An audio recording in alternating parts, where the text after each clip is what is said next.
Hollywood, California, Monday, June 8th.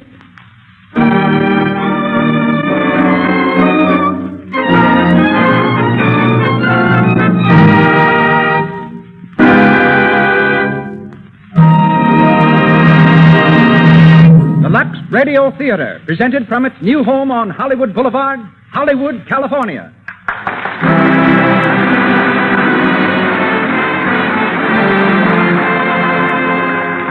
Lux presents Hollywood. Such great personalities as William Powell, Myrna Loy, W.S. Van Dyke, Theda Bara, James Seymour, Minna Gombel, Porter Hall, and many others will take part in this presentation sent to you by the makers of Lux Toilet Soap, the beauty soap of the stars. Appearing before a distinguished Hollywood audience, Mr. Powell, Miss Loy, and a cast of 18 great players present the play that has broken box office records from coast to coast, The Thin Man.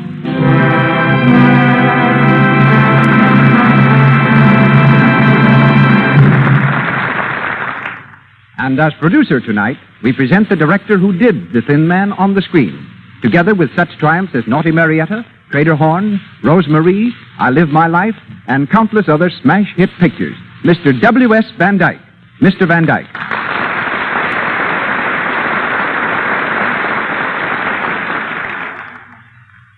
Hello, everybody. Well, it's a great scene at the Lux Radio Theatre tonight.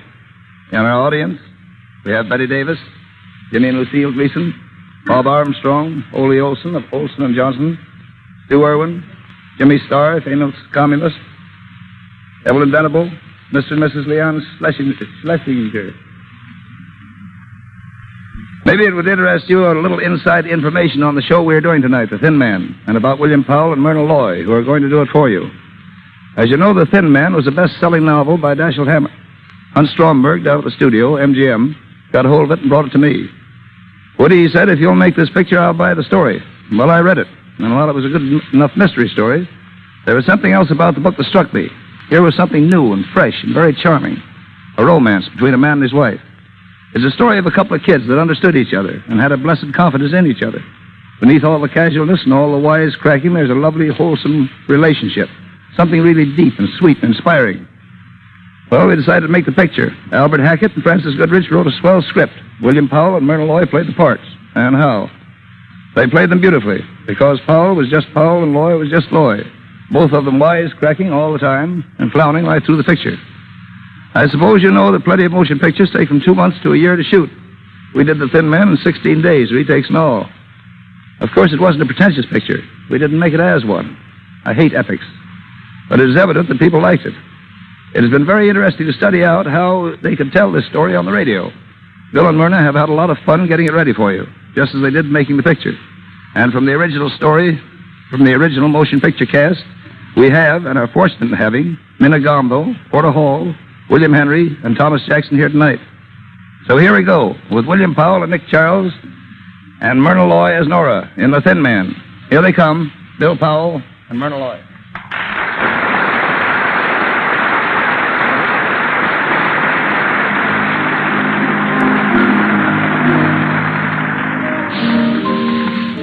We're in a fashionable cafe, Montmartre, New York City. It's Christmas Eve, and the well-appointed dining room is filling rapidly. From the bar comes a good-looking young fellow of about 35, tall, casual, and worldly wise. He's Nick Charles, the well-known private detective, played by William Powell. And he's waiting for his charming wife, Nora, played by Myrna Loy. As he takes his place at the table, a young girl on the other side of the room recognizes him and hurries over.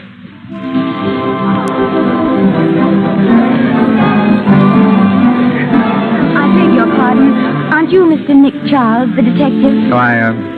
Yes, I'm Nick Charles. I thought I recognized you. My name is Dorothy Winans. Oh, yes? How do you do? Do you mind if I sit down for a moment? No, but I'm expecting my wife in a few minutes. You don't mind explaining your presence to her? Oh, of course. That's my fiancé over there at the other table. Oh, well, that makes everything all right, doesn't it? Sit down.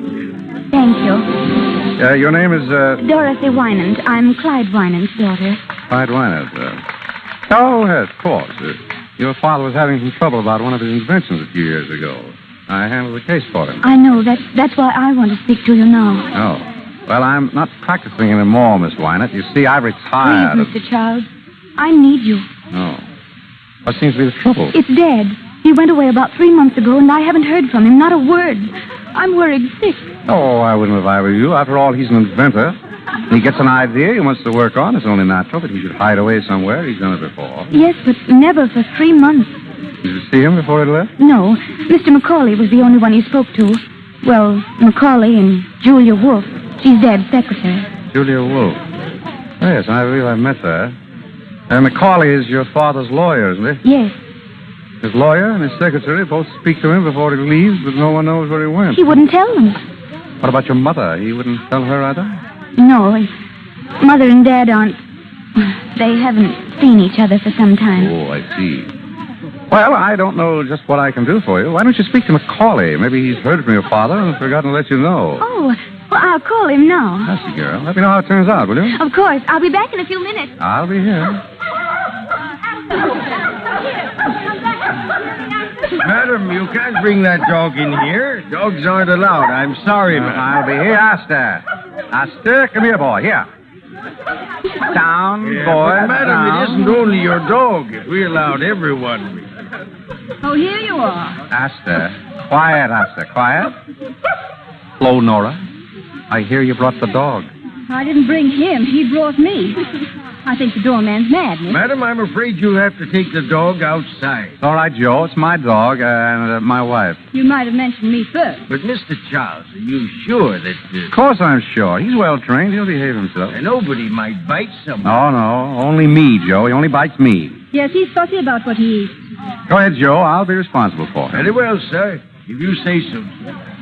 There you are, my dear. See what an influential husband you've got? You do stand in with doormen. Mr. Charles, Oh, yes, Dorothy? may I introduce my fiancé, Andy Reed, Mr. Charles? How do you do? How do you do, sir? Any luck, Dorothy? Yes, he's just around the corner. Your father? No, Mr. Macauley. We're going to see him now. Oh, fine, fine. Nick? Yes, my dear? Oh, I beg your pardon. Miss Wynant, Mr. Reed, my wife. How do you do? How do you do? I'm sorry we have to rush, but you'll excuse us, Mr. Charles. Of course. We're at Normandy for a couple of weeks. Why don't you drop around? Thanks, we will. Goodbye. Goodbye. Goodbye, sir. Goodbye, Mrs. Charles. Goodbye. Pretty girl. You like blondes. You got tight? Only you, darling. Lanky brunettes with wicked jaws. Who is she?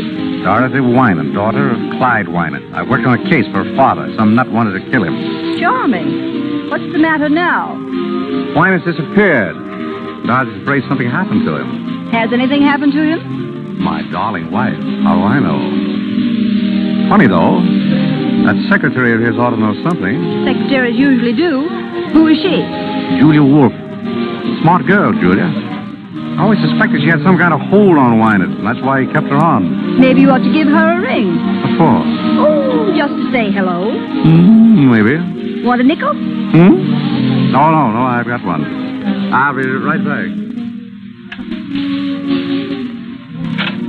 Hello? I want Skylar, 40962. No, Skylar. That's right, 409.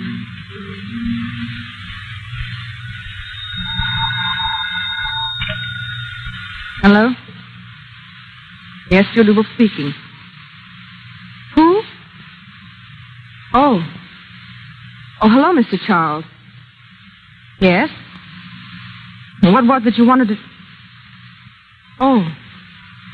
Oh, no, I don't. He didn't tell me. Not a word. I'm sorry. That's all right. Goodbye. Morelli. Coming. Well, who was that? Nick Charles. The detective? He wanted to know where Wynant was. Oh, yeah? Why? He didn't say. Did anyone see Wynant come here that night? The night you and him had the scrap? I don't know. Oh, no? Well, I guess I'll scram. Wait a minute, Morelli. Where are you going? Oh, taking a little stroll, that's all. If Nick Charles is going to pop up around here, I want to be far away when he does. Oh, don't be a fool, Morelli. Fool, huh? Hey, listen, sister, I got a record 9 itching to come face to face with no dick. Sit down, Morelli. You need money, don't you? Yeah. What about it? You got some? Plenty. I'm Winan's secretary. Oh, yeah? What do you mean by that? Wouldn't you like to know?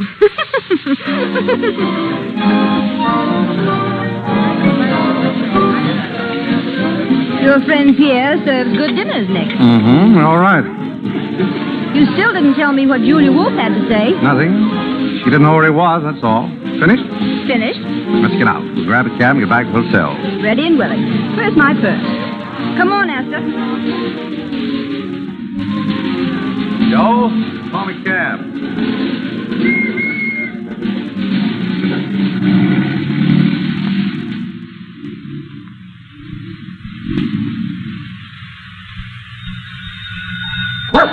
Hello? Hello? Esther, be quiet. Stop it. Hello? Yes? Who is it? Miss... Oh, he is. I see. Thank you. Oh, Nick. Yeah? It's Mr. Macauley. He's on his way up. Macauley? I wonder what he wants. Isn't he Winan's lawyer? Yeah? Maybe he's got some news. Well, he ought... Say, you're worrying an awful lot about this business. Forget it. I'll open it. I'm Mrs. Charles. Come in, Mrs. Macauley. Hello, Macauley. Well, hello, Charles. Well, how are you? Fine. Sit down. Thanks. Dorothy told me you were here. I took the liberty of coming to see you. Of course. Charles, what's Mimi up to? Mimi? Oh, Dorothy's mother. Does she have to be up to something? She usually is, trying one way or another to get money out of Winans. I wanted to find out if you were, sleuthing for her. I haven't been a detective for 4 years. Oh, you don't say. Oh, my wife's father died and left her a lumber mill, a narrow gauge railroad, and, a couple of other things. I'm looking after them. I see. What's all the fuss about? Is Winans in hiding? Yeah, you know as much about it as I do. I haven't seen him in 3 months. He sends word through Julia Wolf when he wants money. I give it to her, and she gives it to him. Mine? Hello? Oh, just a moment, please. It's for you, Mr. Macauley. Your office. Oh, thank you. Hello? What? He is? Oh, where is he? Oh, very well. Well, he's back in town. Mr. Winan? Yes, thank heaven. He's waiting for me now. Well, I've got to rush. I'll tell you, it's no joke working for a man like that. Oh, goodbye, Mr. Charles. Goodbye, Charles. Hello? Merry Christmas. Same to you.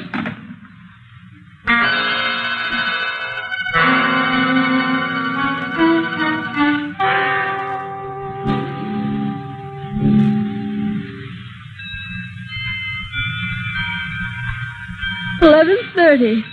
Almost Christmas, darling. If that's a hint, you can drop it. You get your present at breakfast, not a minute before. Beef. You know, Nick, I've been thinking. It's funny the way Winan popped up all of a sudden. Yes. Wasn't it? You think there's anything behind it? Why should there be? Well, I don't know. It just strikes me as being funny, that's all. You're nearer than I am, darling. Hello? Speaking. Oh, hello, Dorothy. What? What? When? Oh, I see. Oh, yes, of course I'll be here. What is it, darling? Darling, what is it? Julia Wolf has just been murdered.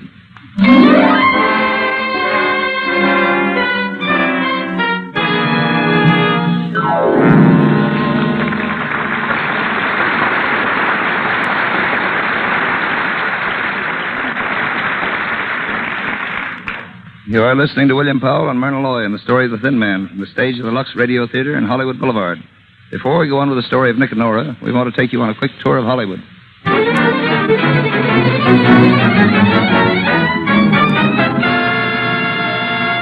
Lobby of the Hotel Roosevelt, where stars and newcomers gather. A young actress just breaking into pictures is telling her friend of her success.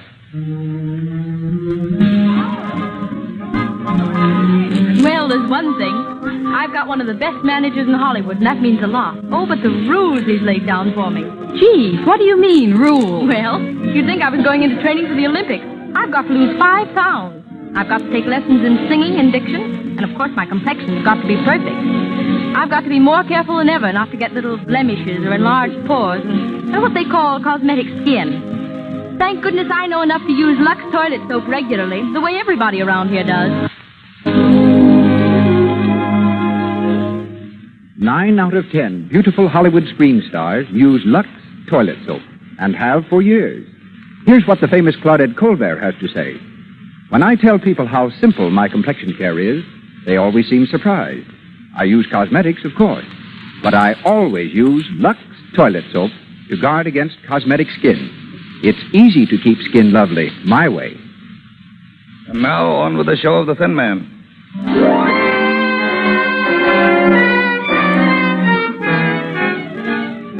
An hour has gone by since Nick heard about the murder of Julia Wolfe. In the living room of their suite at the hotel, Nick and Nora are listening to the radio. A news reporter is broadcasting the latest developments of the case. And here's the latest news of the Julia Wolfe murder. The police have found out that the beautiful blonde secretary was the gangster's girl who's spreading the dragnet for one Joe Morelli, said to be hiding out somewhere in the city. In Paris today, the Chamber of Deputies... Never mind the Chamber of Deputies. Joe Morelli, that's what I want to know about. Well, did you get any more information out of headquarters? As much as they had. Julia Wolfe was shot and killed about 9 or 9:30. Body discovered on the floor of her living room a little after 11. Who discovered it? That'll surprise you. Mimi Wynant. Dorothy's mother? Right. What was she doing there? I don't know. Where's Clyde Wynant? Still missing. Missing? But Macauley was going to see him. They had an appointment. I spoke to Macauley. Wynant never showed up. Nobody knows where he is. It's going to be pretty tough on Dorothy, isn't it? Meaning what? Meaning that it looks as if Clyde Wynant skipped one appointment in order to keep another with Julia Wolfe. You think he killed her? Oh, it's just a guess. You're the detective around here, darling. Oh, that's Dorothy. Said she wanted to see me.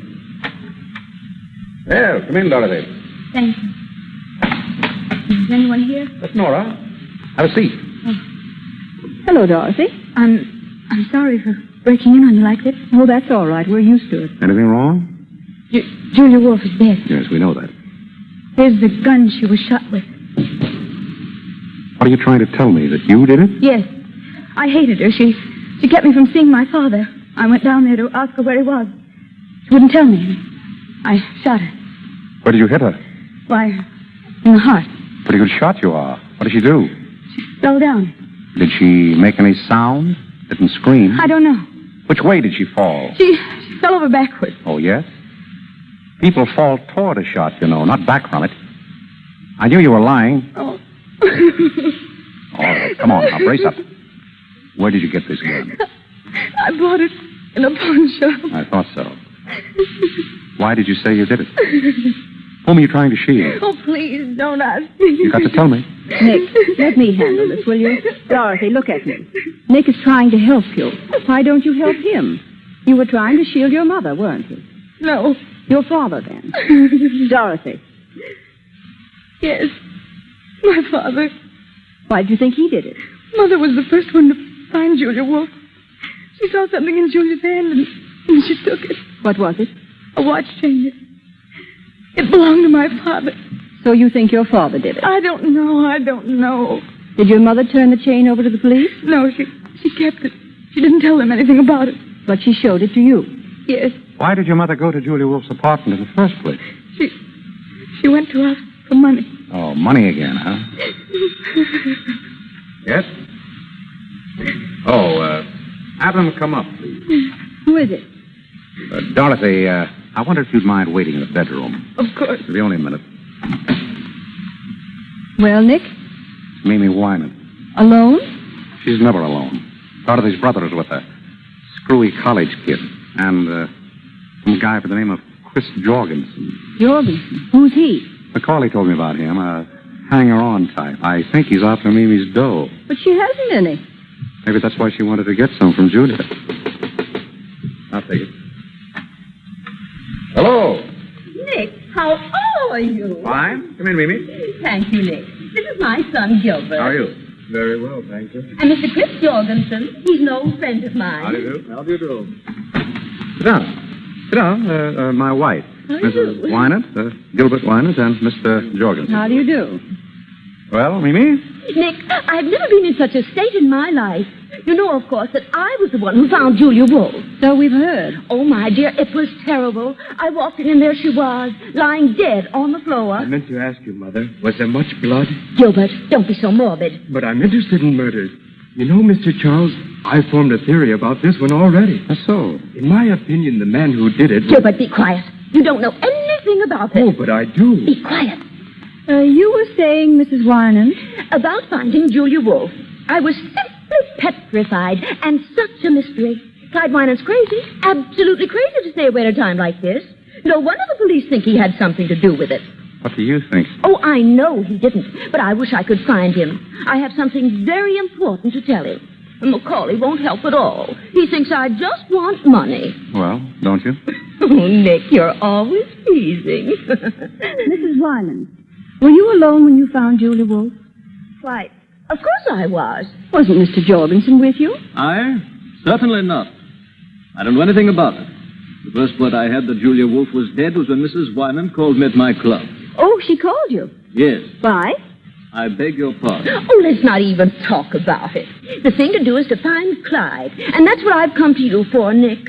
You will help me find him, won't you? I'm afraid I can't, Mimi. Oh, Nick, please. Now, Mimi, there are 1,000 detectives in New York. Hire one of them. But Clyde knows you. All you have to do is to get in touch with him and tell him that Mimi says everything is all right, but that I've got to see him. I tell you again, I don't want any part of it. Is that final? Final? Well, if that's the way you feel. He'll turn up. You just help all you can. Give the police every possible assistance. What do you mean by that? Oh, nothing in particular. Oh.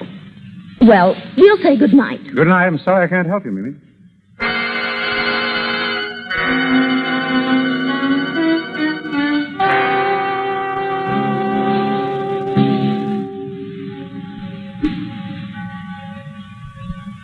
Hello. Is this the Normandy Hotel? I want to speak to Mr. Charles. Yeah, Nick Charles. Hello, Mr. Charles? Say, I'm sorry I woke you up. But, Mr. Charles, I'd like to lay a proposition before you. It's about the murder of Julia Wolf. Well, what's the difference who I am? Wait a minute. All right. Wait a minute. Don't hang up. I'll tell you who I am. But you got to keep it under your hat. I'm Al Nunheim. Yeah, Nunheim. Now listen. I know who murdered Julia Wolf, see? Sure I do. And I'll spill it to you for $5,000. I'll tell you how I know. Because I was outside of her apartment when she was shot. And I saw the one who did it. And I'll spill it to you when I get... Hey, wait a minute. Hey, I can't talk now. I'll call you again. Hello? Hello? Hello, you still there? Hello? What's up? Now what, Don? I don't know. Some crank, I guess. He hung up. You better get back to bed and get some sleep.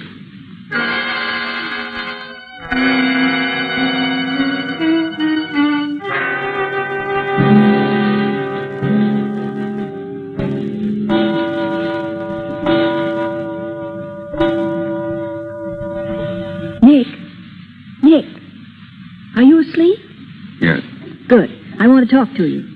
That's jolly. Don't you think you'd like to go back to detecting once in a while just for the fun of it? Can't you get to sleep? No. Everybody says you were a grand detective. They were kidding you. I'd like to see you work. Tomorrow I'll buy you a whole lot of detective stories. Oh, that poor girl's in an awful spot. There's nothing I can do to help her. She thinks you can. It wouldn't hurt you to find out if you could, would it? Darling, my guess is that Wynant killed Julia and Dorothy knows it. And the police will catch him without my help. Now, please put out the light. I'm tired. Oh, all right. But I'm mad at you. Mm-hmm. Nick. Hmm? Did you hear a knock? Mm-hmm. Shut up, Astor. You want to answer it, Nick? Oh, good Lord. All right, stay in bed. I'll do it myself. Well? Mr. Charles here. Yes? I gotta talk to him right away. What about? What's going on? What's going on? There's someone to see you, Nick. That's great. I was afraid I'd have to go to sleep. Come in. Yeah. How about a chair, Mr. Stay where you are, both of you. I got you covered, so don't move. A stick-up. No, it ain't a stick-up. I gotta talk to you, Mr. Charles. I want you to tell me something, and I want you to give it to me straight. You get me? Do you mind putting that gun down? My wife doesn't care, but I'm a very nervous person. Thank you. All right, shoot. What's on your mind? You don't need to tell me you're tough. I heard about you.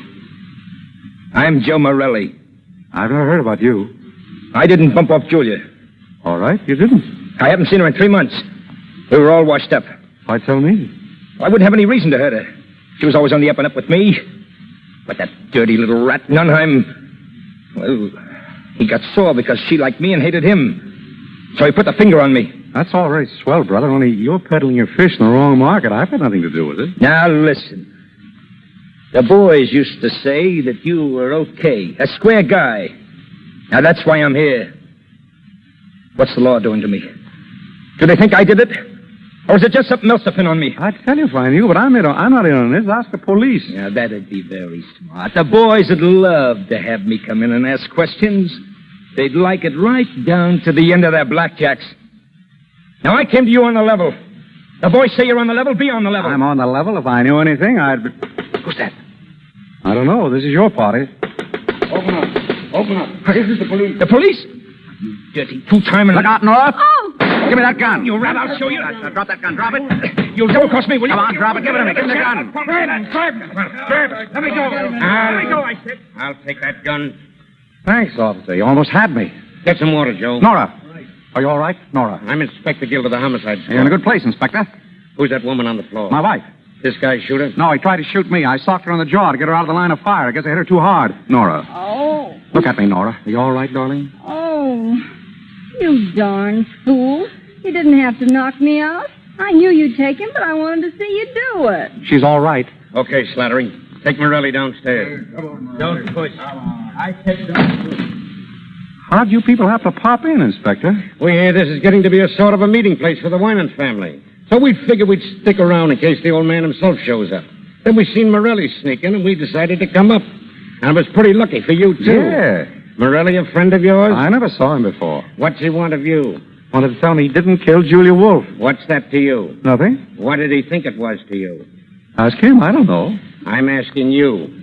Keep on asking. Oh, so you're going to keep mum, huh? All right, Mr. Charles. I won't bother you tonight, but I'll be in tomorrow morning, and I'll have plenty of things to ask. Good night. Thank you, Inspector Guild. Next time you come, try to stay longer.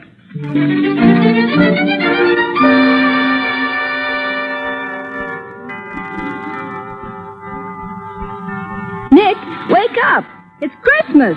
Oh, yeah? Look, here's a telegram for you. It just came. Open it, will you? Probably a touch from somebody. Well? Nick. What is it? It's from Clyde Winans. Listen. Will you take charge of investigation on Julia Wolfe murder? Communicate with Herbert Macauley. Clyde Winans. Where's it from? Philadelphia. Then he didn't do it, did he, Nick? I don't know. Communicate with Macauley, huh? All right, we'll ask him up here this morning.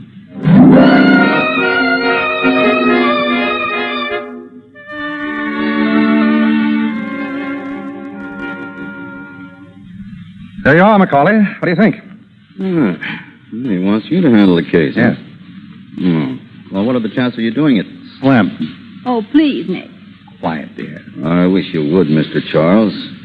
Would it help any if I could persuade him to meet you? You might. I had word from Winans myself last night. He gave me a code message to insert in the newspapers in case I wanted to get in touch with him. It wouldn't do any harm. Put it in. I'm sure you could clear this up. Oh, Winans will only come back. It doesn't look well he's staying away at a time like this. Yes? Oh, just a minute. For you, Mr. Macauley, police department. Police department? Hello? Where? In Allentown. Yes. Well, when's the next train? Right. I'll get that. Well? Winans tried to commit suicide. They wanted me to go down and identify him. Well, Yes, this changes the whole story, doesn't it? That looks like an admission of guilt. Oh, I had such hopes. I thought if you got on this case... well.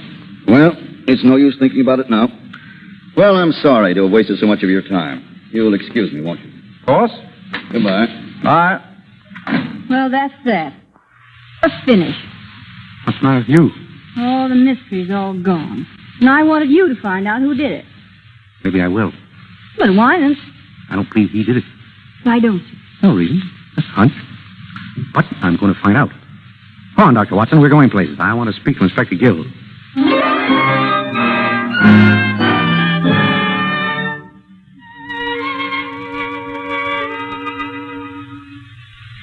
Man to man, Mr. Charles. Are you working on this case? Man to man, Inspector Gill, I'm not. But he's interested. I don't mind telling you, I'd rather have you in on the right side. You mean not on the Winans side? I'd rather have you working with us than against us. So would I. It's a bargain, then. Do you know about the case? I read the papers. And what about the suicide? Oh, that's a phony. The men didn't even have to go down. Yeah, I thought it might be.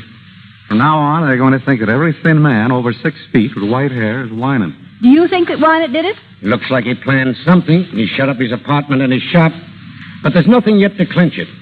50 will get you 100 that Winans didn't do it. Who's your candidate? I haven't got that far yet. I don't think that everything points to Winans.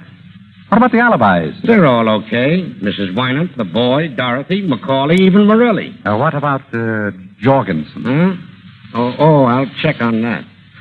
Well, I'm afraid this is kind of dull for you, Mrs. Charles. Dull? I'm sitting on the edge of my chair. Frankly, I'm stunned. I don't know what to do next. What about you, Charles? Me? Oh, but I've got a hunch. What is it? I got a call last night. I thought it was from a crank, but I changed my mind. Whoever it was knew something, and I've got a feeling I'll hear from him again.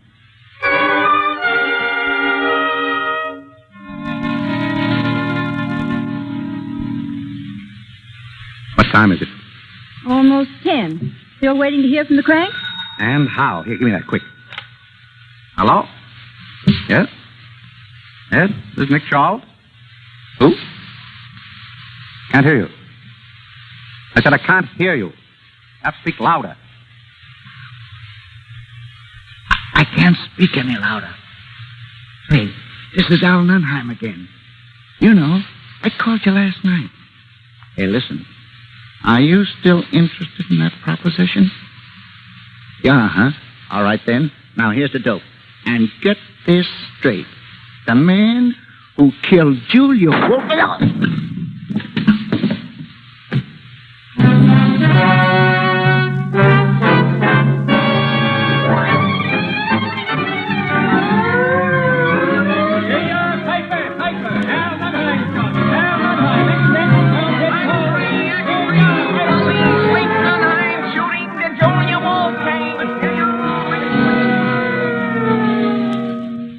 What's this, Gil? You think Wynant killed Julia Wolf and Nunheim? Right. Why? 2 reasons. First off, Mimi Wynant came across with a watch chain. She plucked off Julia's body. Oh, she did, huh? It belonged to Clyde Wynant. Yeah. What's the second reason? A pip. The bullet that killed Nunheim came from the same gun. That's all right, Inspector. All right, it's perfect. Clyde Wynant is guilty of both those murders. Maybe. What? 50 will still get you 100.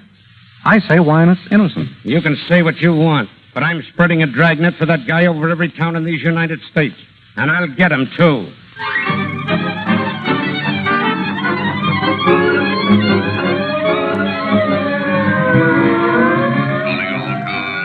all cars, cover all roads, leaving city. Pick up Clyde Wynant, tall, thin man, last seen wearing dark blue suit. Clyde Wynant, thin man. You think they'll find him, Nick? He must be in New York. Probably is. Oh, it's getting me down. I saw Dorothy today. Yeah? What? She's broken off her engagement. What for? Oh, don't ask me. She was a little hysterical. Something about not wanting to ruin her fiancé's life. Daughter of a murderer and all that. Poor kid. Well, see you later, darling. Where do you think you're going? I'm going to take us for a walk. He's just been for a walk. We're going sightseeing, aren't we, Esther? Nick, what are you up to? I've got a hunch. I'm going down to look at Wynant's shop. I want to find out why it's closed. Well, why shouldn't he close it? He went away. He went away lots of times when I knew him, but he never closed his shop. I've got a hunch something's up. You mean he might be hiding there? I don't know, but this thing's got my goat. I've got to find out. Nick, I won't have you going down there at this hour of the night. He's a crazy man. He might kill you. It'll be all right. I've got Asta to protect me. All right, go on. Go on. See if I care. But it's a dirty trick bringing me all the way to New York just to make me a widow.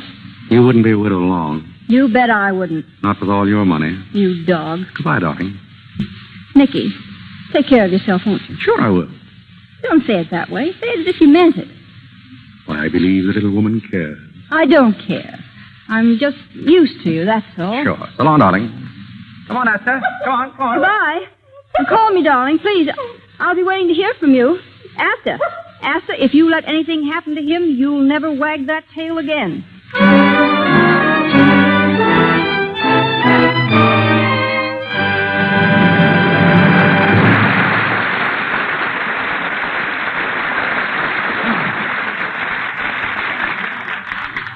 You are listening to the Lux Radio Theatre's production of The Thin Man, starring William Powell and Myrna Loy, with the music under the direction of Louis Silvers. This is W.S. Van Dyke speaking.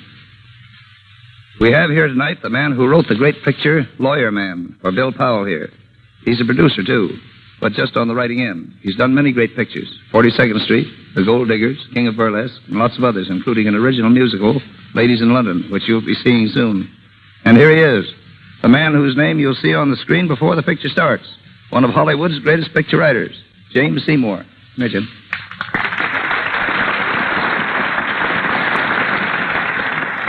Thanks, Woody. I've been a movie writer for 10 years. That's the first kind word anybody has said to me. Listen, Jim, the average person thinks a movie writer is a fellow that sits by himself at a typewriter, hammers out a lot of dialogue, and hands it in. Would you like to correct that impression? I certainly would. Nobody works alone and by himself to make a picture. It's a matter of constant cooperation between producer, director, technician, actors, and the writers. Some of the best story ideas come out of the conferences. Jim, how many writers would you say there are on an average picture? Plenty. Believe it or not, I've seen pictures where there were more writers than actors.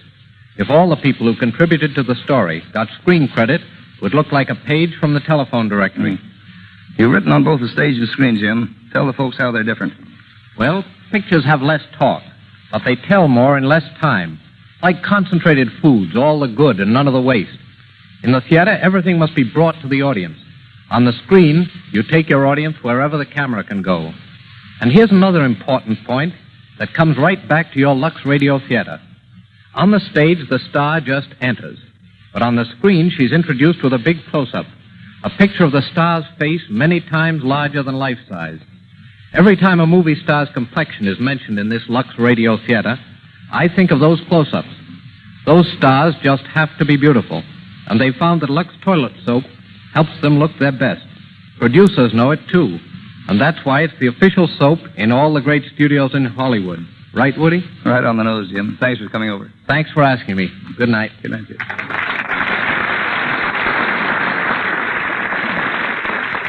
We pause for station identification. This is the Columbia Broadcasting System.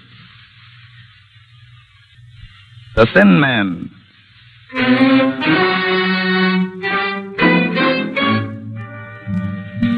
Nick is on his way to Clyde Winant's deserted laboratory.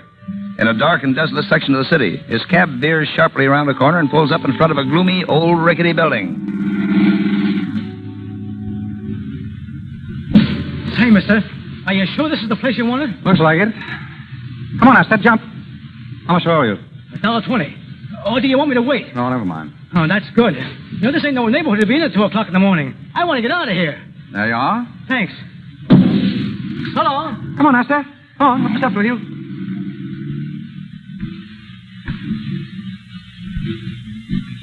Hello. Nora, what are you doing here? I beat you down.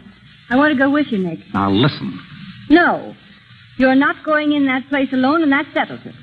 Now get out that skeleton key of yours and open that door. I'm here to stay. All right, come on. Test. Duh. Nice neighborhood Winans picked out for his laboratory. I can almost hear the chains rattling. Do you believe in ghosts, Nicky? There we are. Come in. Be quiet. Nick, it's dark in here. I've got a flashlight. We'd like to close the door.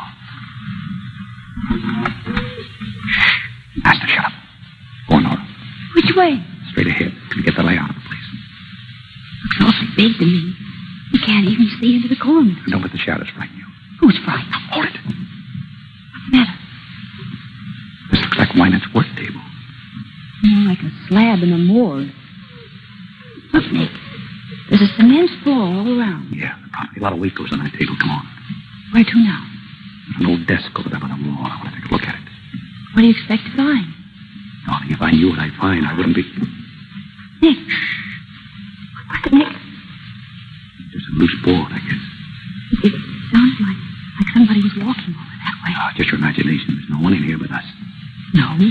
What about Wynant? This is his workshop. Why couldn't he be hiding out here? What's that? Asta. Asta, come here. She's scratching on the cement around the work table. Asta. Stop it. Stop it. Did you hear what I said, Asta? Nick, look at him. He's after something. I've seen him scratch the ground like that when he was looking for... Asta. Asta. Nora, look. Look at this. New cement. Listen. Nick. It's hollow. I wonder if I could find something to dig it up. There's an iron bar on the table. I just saw it. Here it is. Ah, good. Now, if I just knock a hole in that cement, we'll find out what's under there. Oh, Nick, I'm scared. Asta, quiet. Keep away, Nora. Asta, come here. Once more. There she goes. I'm through the cement. Asta, get away from there. Get away. Nick, what is it? What's he after? We must get Inspector Gill here.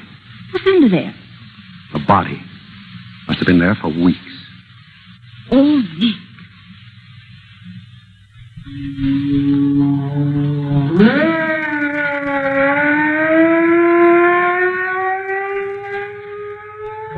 What about Wait a minute. Wait now, you reporters. You'll get your story as soon as I can give it to you. Until then, you gotta leave us alone. Come on now, get out. Those reporters are enough to drive a guy nuts. Well, you were right, Nick. It was a body. A skeleton, rather, buried in lime. I wonder what Wynant had against this one. Did you find any clothes? Yeah, but no identification on them. Just a silver belt buckle with the initials, DWR. DWR. Who was that? I got a good idea. That case you worked on. The guy who threatened to kill Wynant. What was his name? Oh, Rosewater. Yeah, Rosewater. He said Wynant tried to steal an invention, didn't he? Yes, but we figured it was just blackmail. Just the same, Wynant wouldn't mind having him out of the way, would he?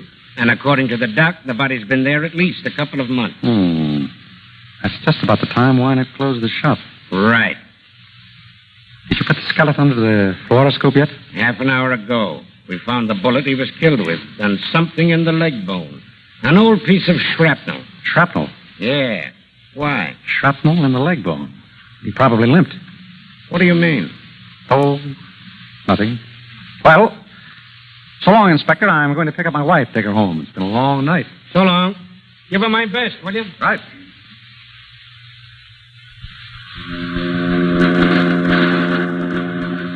Where are we going, Nick? Back to the hotel, my sweet. Pack our bags and take a nice trip somewhere. A trip? Oh, no. My soul, woman, I gave you 3 murders and you aren't satisfied. I want you to stay and find one. I did find him. What do you mean?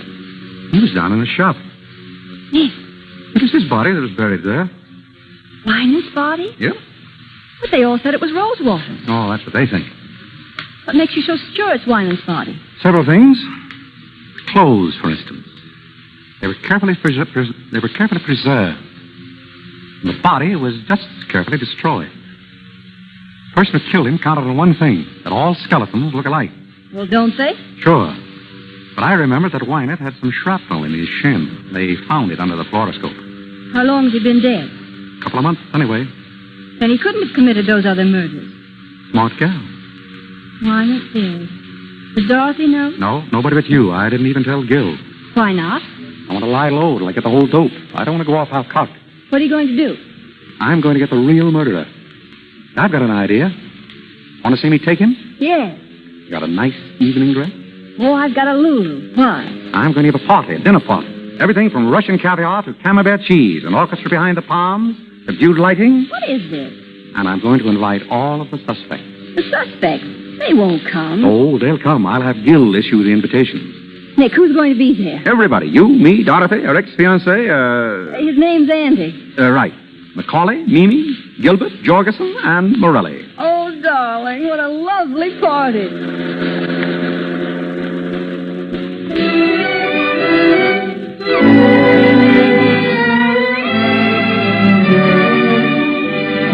All right, when's the big idea? Good evening, everybody. Mr. Charles, what is the meaning of this? The meaning of what, Mimi? Why were we all rounded up like common criminals and brought to the dinner? To eat, Mimi, and talk. Will everyone please be seated? Dorothy here. Thank you. Andy, next to her, please. Oh, but Mr. Charles, we... Please.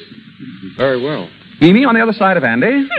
Mr. Jorgenson over there, please. Very kind, Mr. Charles. Not at all. Mr. Macauley next. Of course. Morelli? What? Right where you are. Now, say, listen. Sit down. And, Gilbert, you can sit just opposite Mama. Mr. Charles, I have a theory. We'll listen to it later. Inspector Gill, you and your men will stand by the door, please. Sure. Fine. Now, Nora, if you'll sit here by me. Delighted, Mr. Charles. Pleasure, Mrs. Charles. Now, we're all ready to begin. Will you please pass the celery, Mrs. Weiner? No, I will not. I demand to know why we are here. Before dinner? All right. I've got some important news. I've seen Weiner. You've seen Father? level? Certainly, I mean it. That's nothing. I saw him myself. Yes, Mimi? When? Last night. He came to see me in my apartment. Oh, did he? What did he say? He didn't say very much. He wanted to know how I was and how the children were. I'm afraid you're lying, Mimi. You see, I really did see Wynant last night. Are you kidding? No. Why didn't you tell me? Why didn't you hold him? Because I found out for certain that he didn't commit the murders. No, that's ridiculous. Wait a minute. Let him have his say. Thank you. Morelli, you knew Julia. Was she jipping Wynant? Taking dough on the sly? Well, she don't say she is, but I figure she is, yeah. Thank you. Now I'll tell you why I know Wynant didn't commit those murders. 3 months ago, Wynant found out that Julia was cheating him and was splitting with some man. He went to find the man, and he did. That man was desperate. He knew that he was caught dead to rights. And at prison, staring him in the face, he took the only way out. He killed Wynant. Oh, It's terrible to tell you this way, Dorothy, but your father's dead. dead. He's been dead for 3 months. Dead. Oh. Oh, darling, don't cry, please. Oh. Oh, I know it's terrible, but isn't it really better this way? Oh, Andy. Andy. You'd better take her home, Andy. Yes, of course. Come on, darling. Let them out, Inspector. Oh, open up. Oh, don't cry, darling, please. It'll be all right now. Okay, you're big daddy. Oh, this is absurd. How can Clyde be dead? You said yourself you saw him last night. So I did. I saw him lying buried in his shop. You mean that body? Was Wynant. Perfectly absurd. And the murderer is right here in this room tonight. He's sitting at this table. What? Who is it? I don't know.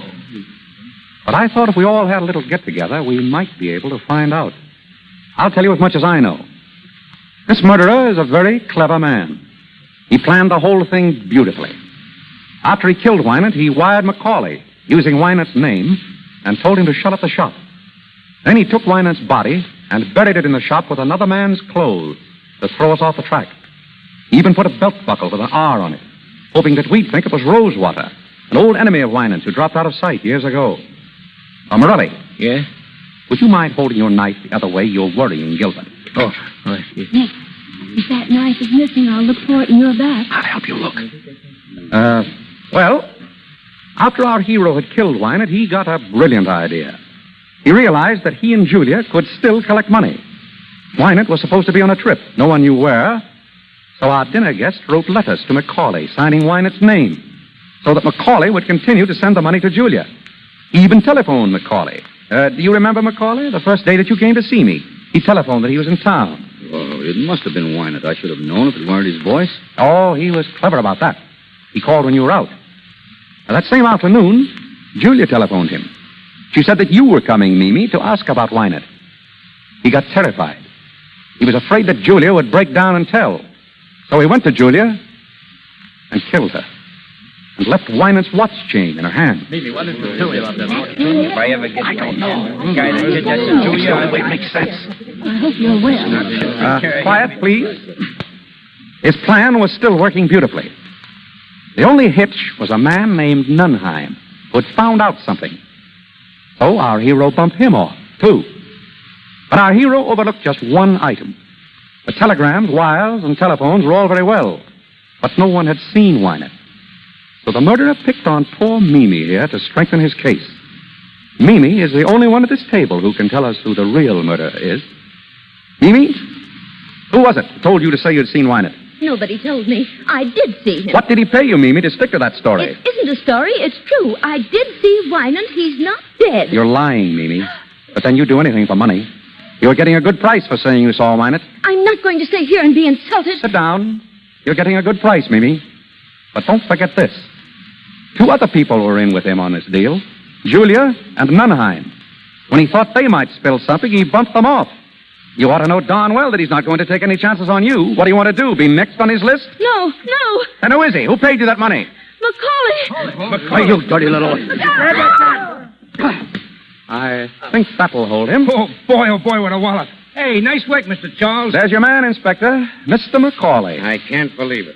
What do you want me to do, wrap him up in cellophane? Pick him up and get him out of here. Come on, boys. Grab him. Let me get a hand. Nick, you took him. I knew you would. Yeah, another case like this now develop into a prize fighter. Oh, Nicky, you're grand. You're glorious. I'll bet you say that to all the boys.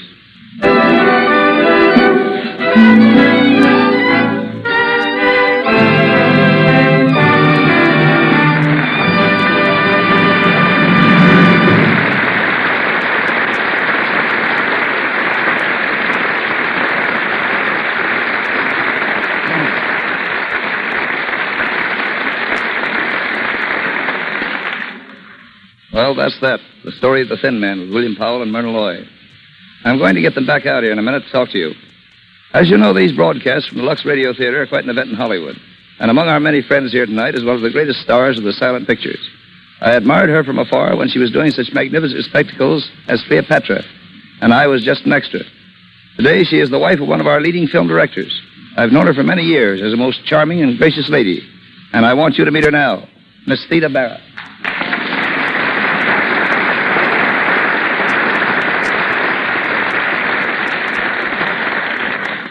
Thank you, Woody. Our Hollywood entertainment has certainly developed amazingly since I was making pictures. Yes, everything's different now. As you and I know, before pictures grew up and started to talk, we had to translate all emotion into pantomime. Oh, you may think you have trouble today, but do you remember the difficulties we had working with a split screen? We had to express jealousy, hate, love, or devotion, all in pantomime, and at the same time keep pace as the director guided us with a 1, 2, 3, 4, just as a metronome guides a pianist. Pantomime has always been one of the greatest of arts. And may I say, Miss Bara, I have always thought that you were one of the greatest masters of that art. Oh, you're very kind, Woody. We worked awfully hard making those pictures. For instance, in making Cleopatra, we had no research department at the studio.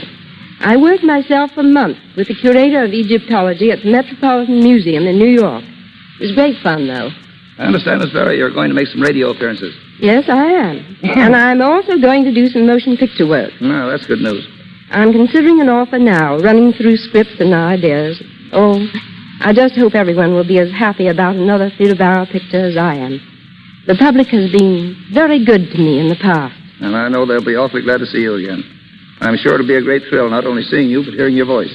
Thanks, Miss Bara, for joining us tonight. I'm glad I could. Good night.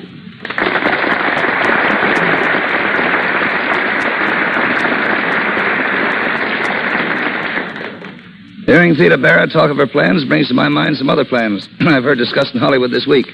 Picture people are talking about Charlie Chaplin's recent statement that he will start work on a new picture very shortly. Miss Paulette Goddard will be starred. Chaplin will write and direct, but will not act in it. A disappointment to many of us. Barbara Stanwyck and Robert Taylor are starting a new picture today, and I'm tickled to death that I got the job directing. It's called His Brother's Wife. Speaking of Bob Taylor, there's a lad who is going places. He's got a great future. And sometime in that future, he's going to do Armand to Greta Garbo's Camille.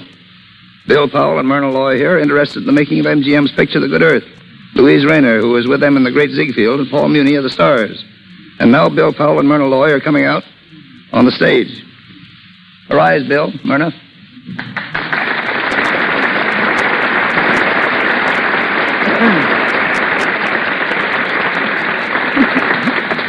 Kids, you did a great show. You're really marvelous. What, no retakes? No property man. Yeah, Bill. I'll bet you're glad my property man isn't here. Remember how he used to swat you with a broomstick when you weren't hurrying on the set fast enough? Yes, that Harry Alvarez is a great fellow, but he's the most independent cuss in the whole picture business. Listen, Bill, that fellow was with me in the Arctic when we made Eskimo. He was with me in African jungle when we made Trader Horn. And after a man has handled crocodiles, sharks, pythons, and polar bears, you can't expect him to be afraid of a mere actor. There's only one thing I can never understand about that picture, Eskimo, Woody. How did they tell you from the polar bears? He wore rubbers. I wore a hat. It must be pretty tough, Woody, when you have to plow through swamps, jungles, tropics, and the Arctic. I suppose when you call up and say you're going on location, your wife says, oh, yes, location. Do you want the snowshoes or the snakebite medicine? Unfortunately, she doesn't say that. When I say I'm going on location, she just says, you are not. Incidentally, I thought all about that traveling, I thought all about it when the Lux soap people asked me to do this broadcast. Isn't it funny? In the Arctic, soap is something they like to eat. In the tropics, they use soap for money. And here in Hollywood, soap is something that keeps the stars beautiful. Now, I can see that it keeps Myrna beautiful, Woody, but when are you going to start using that? Nice talk, soap? nice talk. But I do use it that. And that's no kidding. Anyway, thanks for coming up, kids. Goodbye, Woody. Goodbye. Bye-bye.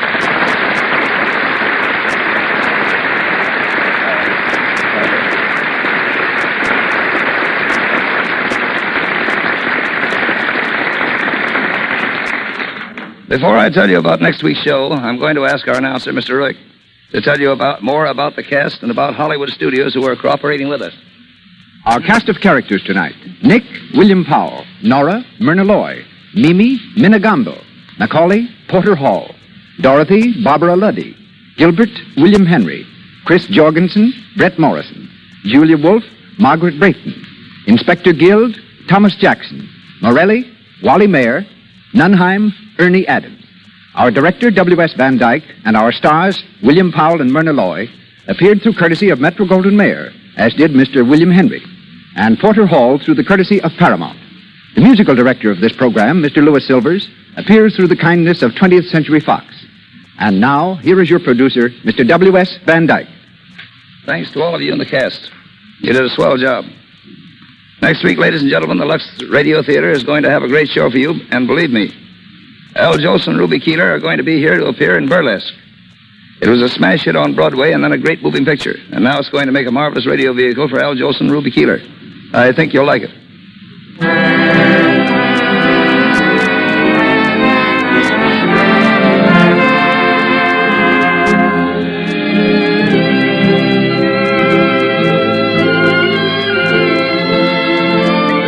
Cecil B. DeMille will return to the Lux Radio Theatre in time to produce Burlesque.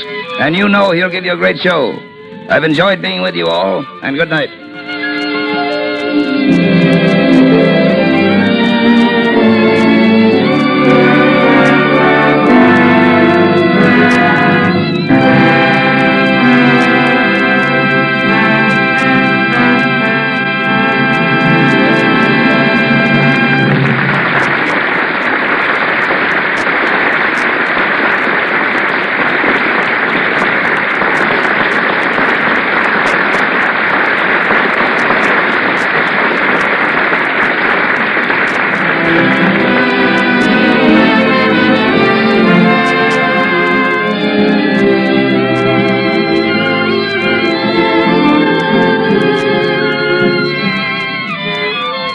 This is the Columbia Broadcasting System.